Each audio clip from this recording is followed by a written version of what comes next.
11 disturbing true crime stories you can read tonight. Alex Murdaugh broke down on the stand Thursday as he recounted finding his wife and son shot to death, but he denied being the killer despite sensationally admitting to lying to cops about the night of the murders.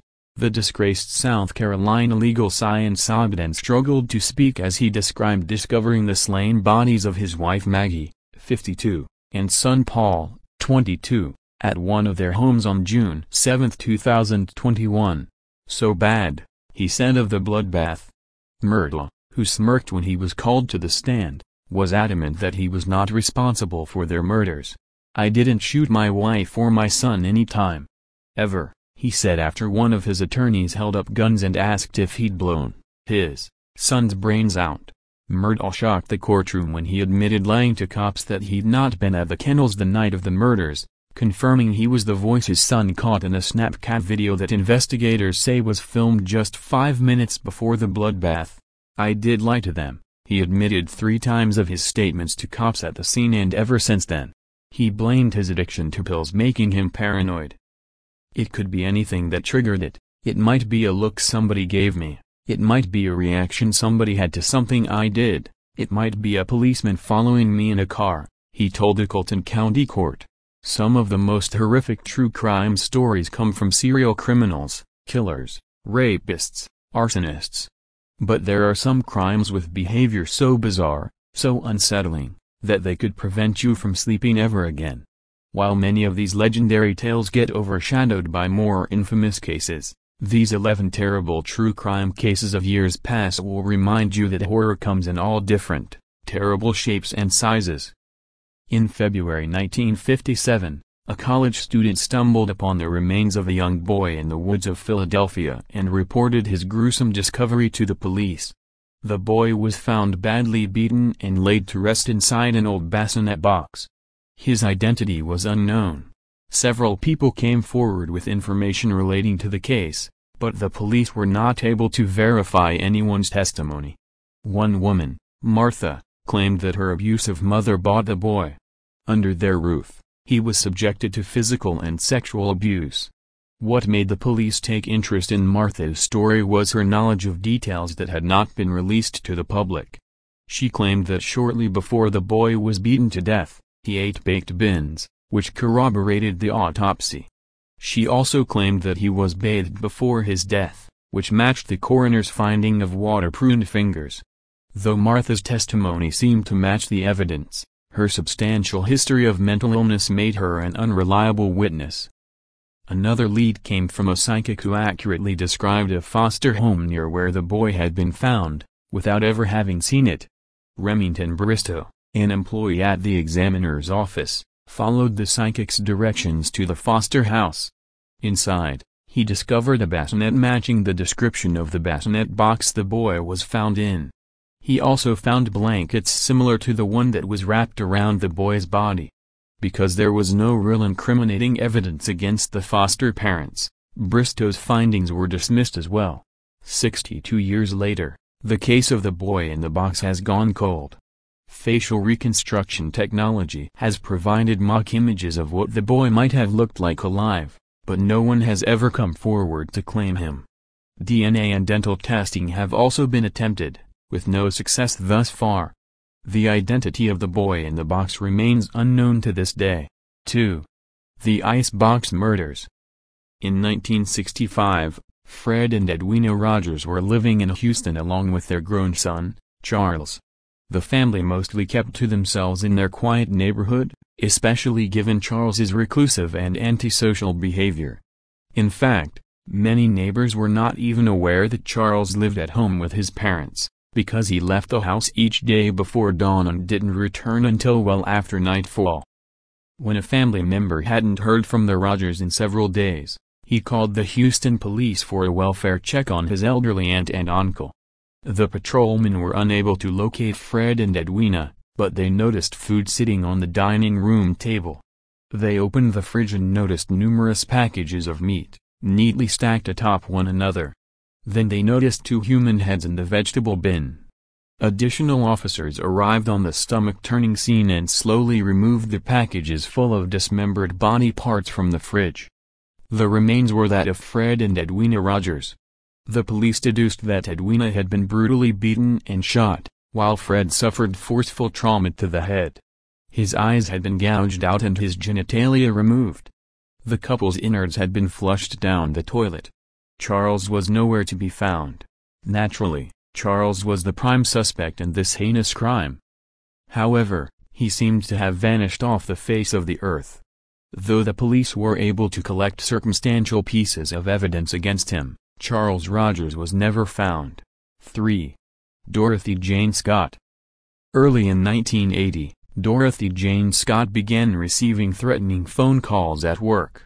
She was the single mother of a toddler who didn't think much of the calls at first, until one night when a sinister voice over the phone told her to look outside. A single dead rose was lying on the windshield of her car. The stalker who had gotten a hold of her number would oscillate between professing his love for her and threatening bodily harm.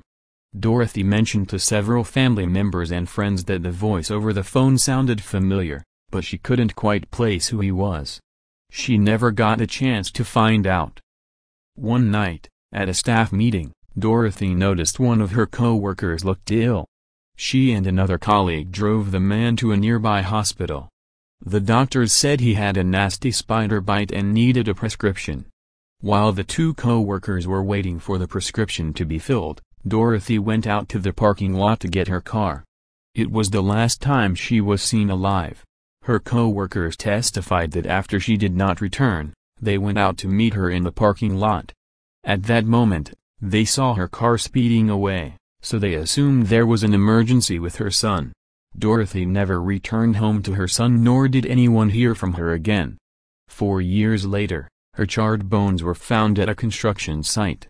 Adding another layer of mystery to the case is the fact that a set of dog bones was found right next to her remains. Though people on the internet are still discussing the case today, no one was ever convicted or held in suspicion, and the mysterious caller was never found. 4. The Chicago Tylenol murders. In September of 1982, a 12-year-old girl in Chicago passed away shortly after ingesting an extra-strength Tylenol. That same day, a man died in a hospital after taking the same pill. 2 of his family members followed. Over the course of the next few weeks, more seemingly healthy people in Chicago dropped dead, and the only thing they had in common was taking extra-strength Tylenol shortly before their untimely death. As bottles were recalled by Johnson & Johnson, it was discovered that many of the extra-strength Tylenol pills had been laced with potassium cyanide. Once this was made public, Johnson & Johnson issued numerous ads and warnings to customers to avoid the product. The company began working fervently on a triple-sealed package that would prevent tampering. James William Lewis of New York City contacted Johnson & Johnson claiming that he was responsible for tampering with the bottles and filling the capsules with cyanide. He demanded $1 million in exchange for him to stop. He was arrested for the crime, and although he wasn't found guilty, he was still imprisoned for extortion. Even after Johnson & Johnson fortified their Tylenol bottles against tampering, the widespread news of what had happened in Chicago prompted crimes of a similar nature all around the country. Several more people died from cyanide poison found in other over-the-counter medication. The Chicago Tylenol murders is one of the few true crime stories to spark real change in the country. The quality control of pharmaceuticals increased tenfold, as did the security of their packaging. Although the FBI didn't have enough evidence to convict anyone of the crime, it is widely believed that James William Lewis and his wife were indeed responsible. 5. The Girl Scout murders. In the summer of 1977, 3 young Girl Scouts staying at an Oklahoma campsite were raped and murdered. The girls, Lori, Michelle, and Doris, were between the ages of 8 and 10. About 2 months before the murders, a camp counselor found a disturbing note in her belongings. The culprit promised to murder 3 children at the camp. Knowing that young campers enjoy telling scary stories around the campfire, the camp counselor dismissed the threatening note as nothing more than a prank, a decision she would come to regret. Early in the morning of June 13, the girls' bodies were found in their sleeping bags out on the trail leading to the camp showers. The only evidence that their killer left behind was a red flashlight and a bloody footprint. The prime suspect in the Oklahoma Girl Scout murders was Jean Leroy Hart, an escaped convict. Hart had been raised about a mile from Camp Scott, and at the time of the murders he was at large after escaping from prison, where he had been serving time for burglary, kidnapping, and rape. A local jury acquitted Hart of the crime, citing a lack of evidence. However, Oklahoma police consider the case solved. To this day, no one knows if Jean Leroy Hart got away with murder, or if the true killer was someone else entirely. Either way, the girl's killer never saw justice. 6. The Unicorn Killer. As an adolescent, Ira Einhorn gave himself the nickname of the Unicorn, the English translation of his German surname. The killer was an environmental activist and part of the anti-war movement when he murdered his ex-girlfriend, Holly Maddox. As Einhorn had already been arraigned, the court was able to try, convict, and sentence him in absentia. Despite this fact, Einhorn managed to remain in France for 23 years, even getting married while craftily evading extradition. The U.S. government was finally able to bring him back to the States and reconvict him in 2002. Einhorn is now serving a life sentence without the possibility of parole. 7. Saisegawa. This cannibal became a local celebrity after signing himself out of a Japanese mental institution in 1986. Saisegawa came from a wealthy family and had exhibited cannibalistic urges from an early age, even engaging in bestiality. At 23, he made his first attempt at eating human flesh, breaking into a woman's house to cut off some of her flesh. He was caught and charged with attempted rape. Later, he would move to France to earn his Ph.D. in literature. It would be then, at the age of 32, that Saisegawa would kill and eat his classmate Renee Hartevelt. He admitted to luring the 25-year-old Dutch woman to his apartment under the guise of working on poetry. He said he chose her for her beauty and health, two things he believed he lacked. After shooting her in the neck, he ate various parts of her body over the course of 2 days. He then attempted to dump her body, including 2 suitcases of her dismembered body parts, into a lake in the Bois de Boulogne, but was caught in the act. After being held for 2 years in police custody, Saisegawa was deemed legally insane in French court and was ordered to be held indefinitely in a mental health institution. After being deported to Japan, he was declared sane by Japanese psychologists and so was able to sign himself out of care. 8. The Granny Killer. An English-born Australian serial killer, John Wayne Glover was known for preying on elderly women, including the widow of artist Will Ashton. Over the span of 14 months, between 1989 and 1990, Glover murdered 6 elderly women after brutally attacking them. At times, he used simply his fists to attack his victims. With others, he used objects like hammers, his victims' pantyhose, and other instruments. Many of his victims were simply women he saw walking past him on the street with whom he struck up casual conversation. In addition to attacking and murdering those 6 women, Glover was also accused of molesting and sexually assaulting several other elderly women. At his trial, a psychologist noted that while Glover was sane, he had a severe personality disorder, which may or may not have been connected to his turbulent relationships with his mother and mother-in-law. After being found guilty and sentenced to prison, Glover killed himself in 2005. Days before he died, he handed his last visitor a picture he had drawn featuring 2 trees and the number 9. Supposedly, 9 is the true number of murders Glover was responsible for, not merely the 6 for which he was convicted. 9. New Orleans Exman.